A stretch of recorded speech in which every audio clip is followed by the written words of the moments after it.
हमारे सभी दर्शकों को सादर प्रणाम। जय श्री कृष्ण। आज मैं 4 राशियों के बारे में जानकारी दूंगा। वैवाहिक मामलों में उनको सफलता मिलेगी। फरवरी से लेकर मार्च तक 1 महीने तक एक ऐसी स्थिति बनने वाली है। इस स्थिति में शनि की उदित अवस्था में शनि उदय होगा और उदय होने से 4 राशियों और 4 राशियों में स्पेशल 4 नक्षत्रों की जानकारी दूंगा। यदि उनमें जन्म है आपका तो ऐसी स्थिति में इस समय में विवाह के रिश्ते अवश्य आएंगे। थोड़ा सा प्रयास आपको करना होगा, विवाह का रिश्ता अवश्य आएगा और वैवाहिक मामले में सफलता मिलेगी। यदि विवाह नहीं हो पा रहा है, किसी प्रकार की समस्या आ रही है, तो इन 4 राशियों को तो इस समय में लाभ अवश्य मिलेगा। अब यह स्थिति कब बनने वाली है, तो मैं आपको स्पष्ट कर दूं कि शनि अभी अस्त चल रहा है, लेकिन यह शनि 21 फरवरी 2022 को उदय हो जाएगा। कोई भी ग्रह अस्त कब होता है? जब वह सूर्य के प्रभाव में आ जाता है या सूर्य के निकट अंशों में आने से अस्त हो जाता है। तो 21 फरवरी 2022 से 19 मार्च 2022 तक यह स्थिति बनेगी। और इसमें क्या स्थिति बनेगी स्पेशल, जिस विषय पर मैं बात कर रहा हूँ उसका संबंध है धनिष्ठा नक्षत्र से। शनि मकर राशि पर गोचर कर रहा है, आप सभी जानते हैं, लेकिन इस समय में यह धनिष्ठा नक्षत्र के प्रथम चरण पर गोचर करेगा और इससे 4 राशियों को वैवाहिक मामलों में सफलता मिलेगी। सबसे पहली बात तो यह है कि 17 फरवरी 2022 के दिन 17 फरवरी 2022 के दिन रात्रि को 1:22 पर यह धनिष्ठा नक्षत्र के प्रथम चरण पे प्रवेश कर चुका है, लेकिन उदय नहीं हुआ है। उदय होगा 21 फरवरी 2022 के दिन रात को 8:17 पर। यह बिल्कुल एग्जैक्ट स्थिति है। अगर आप पंचांगों में देखेंगे तो थोड़ा बहुत फर्क आएगा, लेकिन शनि की उदय वाली स्थिति मैं जो बता रहा हूँ यह एग्जैक्ट है 21 फरवरी 2022 रात को 8:17 पर। और यह स्थिति धनिष्ठा नक्षत्र के प्रथम चरण पर चलने वाली जो स्थिति है यह 19 मार्च 2022 तक चलेगी, रात की 8:07 तक। अब सबसे बड़ी बात तो यह है कि धनिष्ठा नक्षत्र के प्रथम चरण में शनि का जो गोचर है, यह गोचर अब लगभग 1 साल से भी ज़्यादा चलेगा। कब तक? 17 फरवरी 2022 से लेकर 14 मार्च 2023 तक यह इसी नक्षत्र पर रहेगा, लेकिन पहले चरण पर 19 मार्च 2022 तक ही रहेगा। इसके बाद वापस दूसरे चरण पर जाएगा, फिर तीसरे चरण पर जाएगा, फिर वापस वक्री होकर दूसरे चरण पर आएगा। तो ये स्थितियाँ इसकी चलती रहेगी। तो सबसे पहली राशि कौन सी है जिसको इसका लाभ मिलेगा? अब इसमें एक बात और है कि शनि अब लगभग 1 साल तक उदय अवस्था में ही रहेगा। 11 महीने तो आप मानकर चलें। अभी उदय होगा, यह स्थिति चलेगी इनकी 30 जनवरी 2023 तक। तो अगले साल तक यह उदय अवस्था में ही रहेगा, क्योंकि सूर्य के साथ इसका संबंध नहीं बनेगा, युति नहीं बनेगी। अब सबसे पहली राशि कौन सी है? तो धनिष्ठा नक्षत्र के प्रथम चरण पर शनि का गोचर, और सबसे पहली राशि बनेगी कर्क राशि। यदि आपकी जन्म राशि, इसका सीधा संबंध है आपकी जन्म राशि से। यहाँ आपको अपनी कुंडली खोलनी है, वहाँ पर चंद्रमा देखना है। चंद्रमा यदि 4 नंबर अंक पर लिखा हो तो आपकी कर्क राशि होगी। ऐसी स्थिति में ही यह शनि वहाँ पर प्रभाव दिखाएगा। तो सबसे पहली राशि कौन सी है? कर्क राशि। यदि आपकी कर्क राशि है तो कर्क राशि वालों के लिए यह शनि जो है बहुत अच्छा है और 19 मार्च से पहले वैवाहिक मामलों में सफलता अवश्य मिलेगी, विवाह के रिश्ते अवश्य आएंगे। दूसरी राशि कौन सी है? तुला राशि। इसमें मैं नक्षत्र भी बता रहा हूँ, आप ध्यान से सुनेंगे तो आपको समझ में आएगा। पूरा वीडियो ध्यान से देखें। दूसरी राशि है तुला राशि। तुला राशि जिनकी भी है, तुला राशि पर शनि का प्रभाव और उससे भी इस समय में वैवाहिक मामलों में सफलता मिलेगी। कहीं से रिश्ता आता है तो प्रयास करेंगे तो सफलता मिलेगी। तीसरी राशि है मकर राशि ही। यदि आपकी जन्म राशि मकर राशि है तो आपके लिए भी विवाह के रिश्ते अवश्य आएंगे। यदि आपका विवाह नहीं हुआ है तो आप कोशिश करें। और चौथी राशि है मीन राशि। अब ऐसा क्यों होता है? सबसे पहली स्थिति तो मकर राशि पर शनि है तो उसकी सीधी दृष्टि कर्क राशि पर है। कर्क राशि पर शनि की कौन सी दृष्टि है? गिने आप मकर राशि से, मकर, कुंभ, मीन, मेष, वृषभ, मिथुन, कर्क। कर्क पर पूर्ण दृष्टि है। फिर तुला राशि पर भी दृष्टि है। मकर, कुंभ, मीन, मेष, वृषभ, मिथुन, कर्क, सिंह, कन्या, तुला, 10वीं दृष्टि। मकर से तुला तक गिनना है। और मकर पर ही शनि है तो मकर राशि वालों के लिए तो अच्छा है ही। और मीन राशि पर तीसरी दृष्टि है शनि की। शनि की कौन सी दृष्टि है? तीसरी दृष्टि, मकर, कुंभ, मीन। अब आप कहेंगे शनि कैसे विवाह के योग बनाता है? ज्योतिष शास्त्र में इस नियम को भी लिखा गया है कि यदि आपकी कुंडली में लग्न में गोचर करे, विशेषकर आपकी जो कुंडली है उसमें सप्तम भाव में शनि का गोचर हो तो विवाह के योग अवश्य बनते हैं। और शनि की आपकी राशि पर दृष्टि हो, आपकी राशि पर शनि का गोचर हो, तब भी विवाह के योग अवश्य बनते हैं। अब ध्यान से सुने, अब जो बात बता रहा हूँ बहुत ही महत्वपूर्ण है, क्योंकि अक्सर वीडियो पूरा नहीं देखते हैं और फिर बाद में कहते हैं कि योग नहीं बना। स्पेसिफिक यदि आपकी कर्क राशि है लेकिन कर्क राशि में आपका आश्लेषा नक्षत्र है तो यह समय आपके लिए काफ़ी अच्छा रहेगा। कौन सा? 21 फरवरी से लेकर 19 मार्च 2022 तक का समय।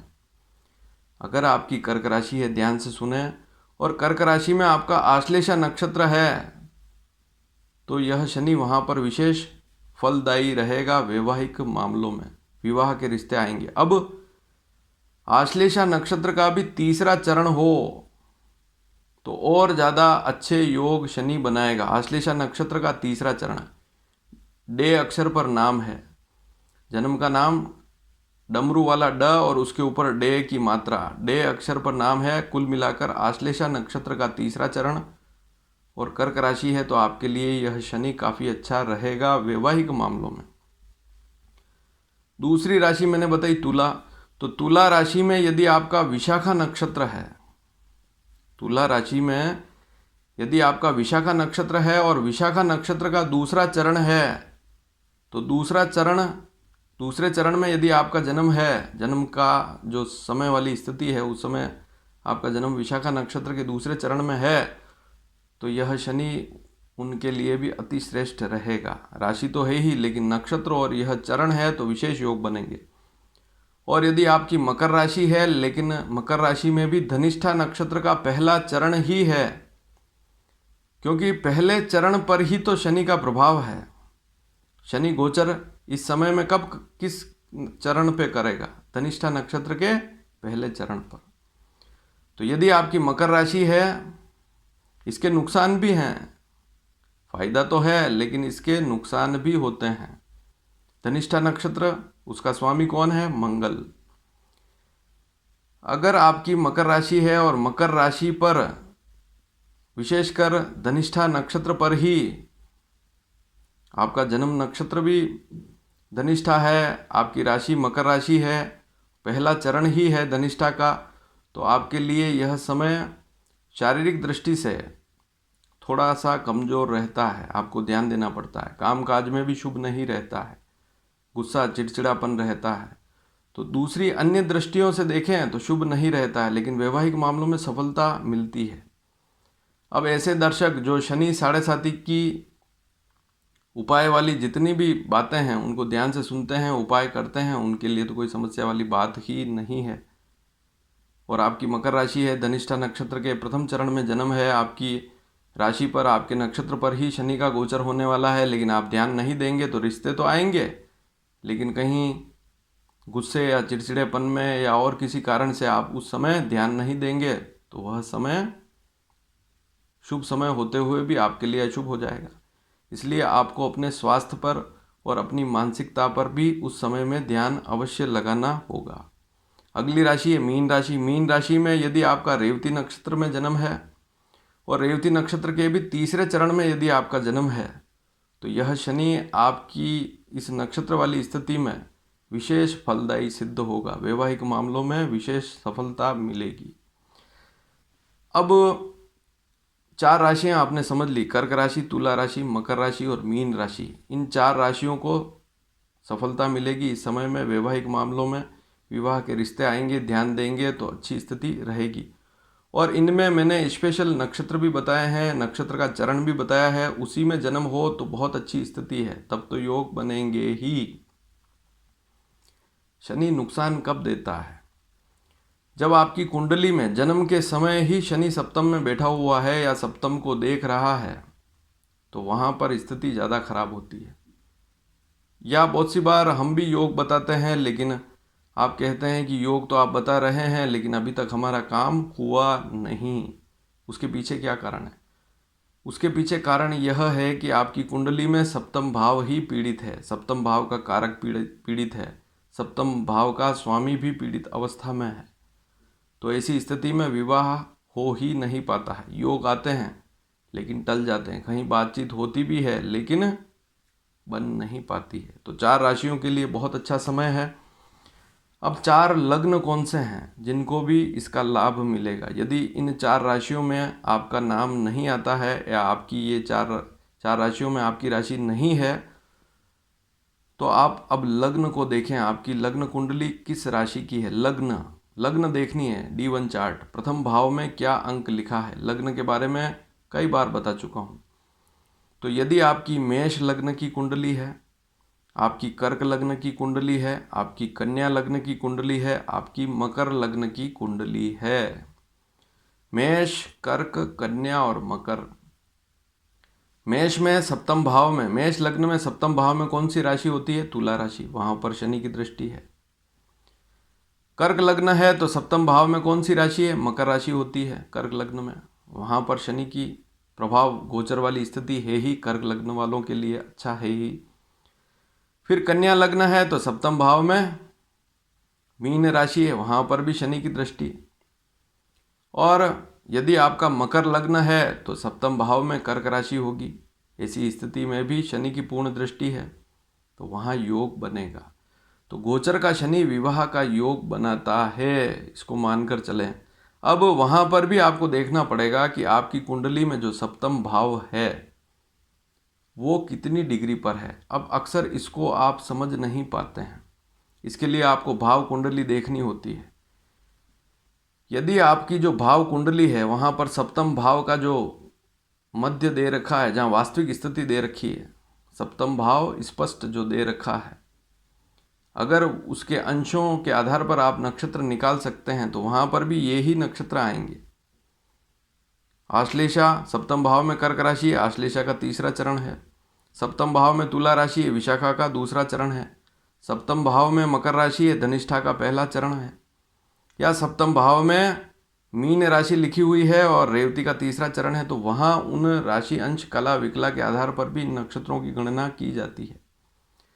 लेकिन आप मोटा मोटा इतना समझ लेवें कि यदि आपकी मेष लग्न की कुंडली है, कर्क लग्न की है, कन्या लग्न की है और मकर लग्न की कुंडली है, इन चारों में से कोई एक है, एक ही होगी, तब भी विवाह के योग इस समय में अवश्य बनेंगे।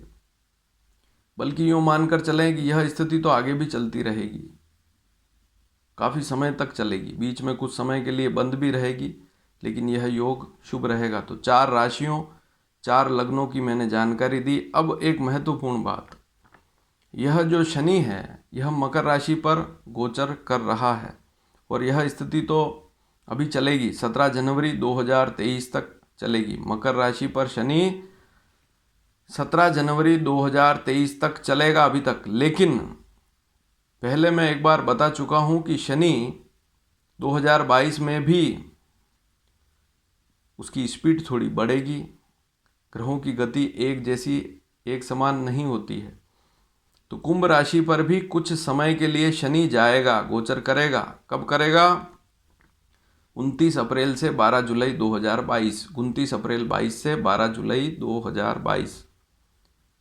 अभी अगर आप देखेंगे तो साढ़े साथी किनको चल रही है? धनु राशि, मकर राशि और कुंभ राशि, इनको शनि की साढ़े साथी चल रही है। धनु, मकर और कुंभ राशि को शनि की साढ़े साथी चल रही है। मकर राशि पर शनि का गोचर है, तो मकर राशि वालों को तो साढ़े साथी है ही, लेकिन पहले वाली राशि धनु राशि और बाद वाली कुंभ राशि, आगे पीछे वाली राशियों पर शनि की साढ़े साथी रहती है। जिस राशि पर शनि है उसको भी और उसके आगे पीछे वाली राशियों पर भी। अब मकर राशि पर शनि का गोचर है, तो ढैया किनको चल रहा है? मिथुन राशि और तुला राशि वालों को अभी वर्तमान में। लेकिन आप देखेंगे कि 29 अप्रैल से लेकर 12 जुलाई तक यह स्थिति मिथुन राशि और तुला राशि पर नहीं रहेगी। उनको शनि का ढैया समाप्त हो जाएगा। और धनु राशि वालों को भी शनि की साढ़े साथी 29 अप्रैल 22 से 12 जुलाई 2022 के बीच में समाप्त हो जाएगी। इस बात को समझना भी जरूरी है, इसलिए इस वीडियो में इस बात को भी जोड़ रहा हूँ। लेकिन उस समय क्या होगा? 29 अप्रैल से 12 जुलाई के बीच में क्या होगा? कर्क और वृश्चिक राशि पर शनि का ढैया प्रारंभ हो जाएगा। और मकर, कुंभ और मीन, इन मकर कुंभ पर तो शनि की साढ़े साथी है ही, लेकिन मीन राशि वालों को भी साढ़े साथी का प्रभाव इस समय में प्रारंभ शुरू हो जाएगा। 29 अप्रैल 2022 से 12 जुलाई 2022 तक रहेगा। फिर 12 जुलाई को वापस उतर जाएगा स्थिति। शनि वापस वक्री होने के कारण मकर राशि पर आ जाएगा। फिर वापस यह स्थिति 17 जनवरी तक चलेगी। तो 17 जनवरी तक तो यो मानकर चलें कि मिथुन और तुला राशि को शनि की ढैया है ही, बीच में कुछ समय के लिए समाप्त हो जाएगी। और धनु राशि को भी शनि की साढ़े साथी रहेगी ही। पूर्ण रूप से यदि समाप्त माने साढ़े साथी, तो धनु राशि की साढ़े साथी कब समाप्त होगी?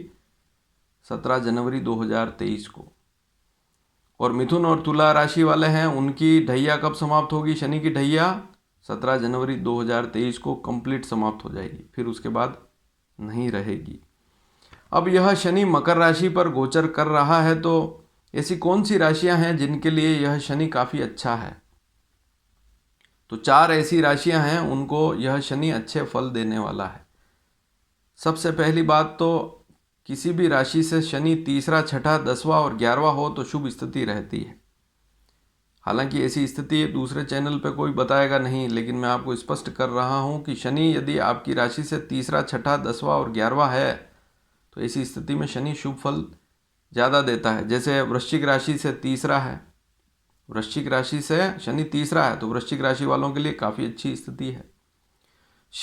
सिंह राशि जो है उनसे छठा है, तो सिंह राशि वालों के लिए भी यह शनि अच्छा है मकर राशि का।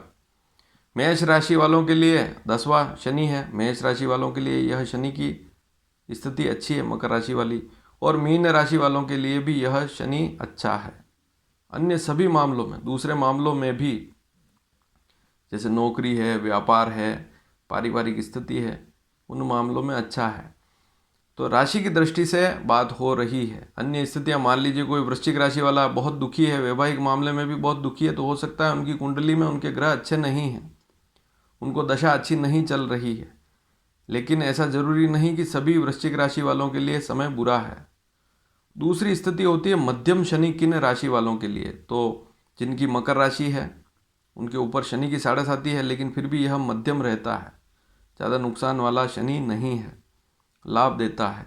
धनु राशि वालों के लिए भी मध्यम है, कन्या राशि वालों के लिए मध्यम है, लेकिन कन्या राशि वालों को भी अपने क्रोध पर नियंत्रण रखना होगा, सावधानी रखनी होगी। बुद्धि पर है, अभी मंगल की युति भी है शनि के साथ में, तो मंगल, शनि और शुक्र की युति भी है, तो क्रोध पर थोड़ा सा कंट्रोल कन्या राशि वालों को रखना होता है।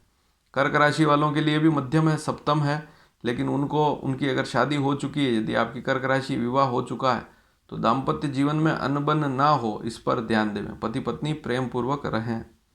वृषभ राशि से 9वां शनि है, कोई दिक्कत वाला, यह मध्यम होता है, कोई समस्या वाली बात नहीं है। तुला राशि वालों के लिए यह शनि अभी तक चलेगा ढैया, चौथा शनि है, तुला वृश्चिक धन मकर। चौथा शनि जो होता है, भूमि पर खर्च, मकान पर खर्च, वाहन पर खर्च, माता के स्वास्थ्य पर खर्च और पारिवारिक समस्याएं, सुख में कमी, पत्नी से क्लेश, छोटी छोटी पारिवारिक समस्याएं, मानसिक चिंता तुला राशि वालों को रहती है। मिथुन राशि से 8वां है तो उनको अपने स्वयं के स्वास्थ्य पर भी ध्यान देना है। नौकरी में भी जितनी सफलता चाह रहे हैं नहीं मिल पा रही है, तब भी मिथुन राशि वाले थोड़ा सा ध्यान लगावें। तो मिथुन राशि वालों से, मिथुन राशि अगर आपकी है तो वहाँ से शनि 8वां है। 8वां शनि रोग देता है, कष्ट देता है, स्वास्थ्य पर भी ध्यान देना होता है। दुर्घटना ना हो, वाहन धीरे चलाएं, वहाँ पर भी ध्यान देना होता है, वाहन पर भी खर्चा होता है। कुंभ राशि वालों के लिए यह शनि जो है मकर राशि का 12वां शनि है, तो उनके लिए तो खर्च की ज़्यादा स्थितियाँ रहती है, या स्थानांतरण हो जाना, यात्रा, लंबी यात्रा होना, बाहर चले जाना, घर से दूरी होना, ये सारी स्थितियाँ कुंभ राशि वालों के लिए बनती है। खर्चे ज़्यादा होना और पारिवारिक जो वस्तुएं हैं, जो भौतिक संसाधन हैं, उन पे खर्चे ज़्यादा होना, तो ये सारी स्थितियाँ शनि से बनती है। तो मैंने आज आपको वैवाहिक मामलों में लाभ मिलेगा ऐसी कौन सी राशियाँ हैं, 4 राशियाँ हैं, और उनमें भी स्पेसिफिक मैंने 4 नक्षत्र बताए हैं। यदि वे नक्षत्र हैं, वे ही चरण हैं, तो और ज़्यादा अच्छी स्थिति रहती है। कब तक? 21 फरवरी 22 से लेकर 19 मार्च 2022 तक। इसके आगे वाली स्थिति मैं आगे बताऊंगा। 19 मार्च के बाद वाली जो स्थिति क्या रहती है, कौन सा नक्षत्र, कौन सी राशि रहती है, कौन सा चरण रहता है, उसकी स्थिति मैं क्लियर करूंगा। यह वीडियो आपको कैसा लगा? अगर पसंद आया हो तो अधिक से अधिक शेयर करें और इस चैनल को सब्सक्राइब करेंगे तो आने वाले समय में भी और महत्वपूर्ण जानकारियाँ आपको दी जाएगी।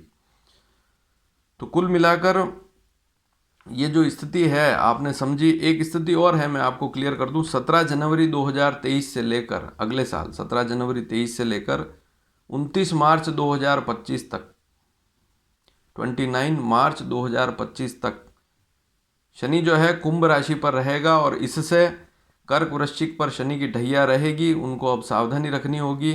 अब मिथुन तुला से उतर जाएगी ढैया, और फिर धनु राशि से भी शनि की 7.5 उतर जाएगी। 17 जनवरी 23 को तो कंप्लीट उतर जाएगी। फिर मकर, कुंभ और मीन राशि वालों को 7.5 प्रारंभ हो जाएगी। 17 जनवरी 23 को तो कंटिन्यू फिर शुरू हो जाएगी 7.5। तो 7.5 का सीधा संबंध है 7.5 साल तक।